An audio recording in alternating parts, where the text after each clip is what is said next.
রাত পোহালেই মুর্শিদাবাদ সফরে আসছেন মুখ্যমন্ত্রী শুভেন্দু অধিকারী। আর তার এই সফরকে ঘিরেই শুরু হয়েছে শহরের সাজো সাজো রব।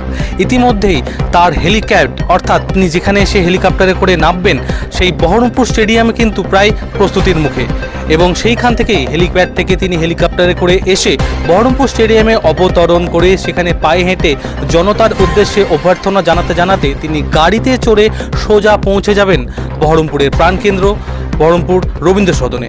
সেই রবীন্দ্র সদনে কিছু সাংগঠনিক সভা রয়েছে, সেই সাংগঠনিক সভায় তিনি অংশগ্রহণ করবেন এবং সে অংশগ্রহণ করার পর সোজাসুজি গাড়ি থেকে নির্ধারিত সময়ে তিনি চলে যাবেন হচ্ছে রেজিনগরের তকিপুর হাই মাদ্রাসার মাঠে।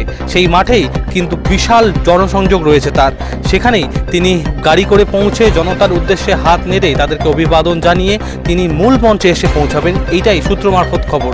এবং সেইখান থেকে তিনি আগামী সামনের যে উপনির্বাচন, সেই উপনির্বাচনকে কেন্দ্র করে তিনি তার মূল্যবান বক্তব্য রাখবেন এবং সেইখান থেকেই হয়তো তার মুখ থেকে প্রকাশ পেতে পারে বাজেটের পর মুর্শিদাবাদের ঝুলিতে তেমন কিছু আসেনি, হয়তো এই সভাকে কেন্দ্র করেই তার মুখ থেকে মুর্শিদাবাদের ঝুলি থেকে কিছু বেরোতে পারে।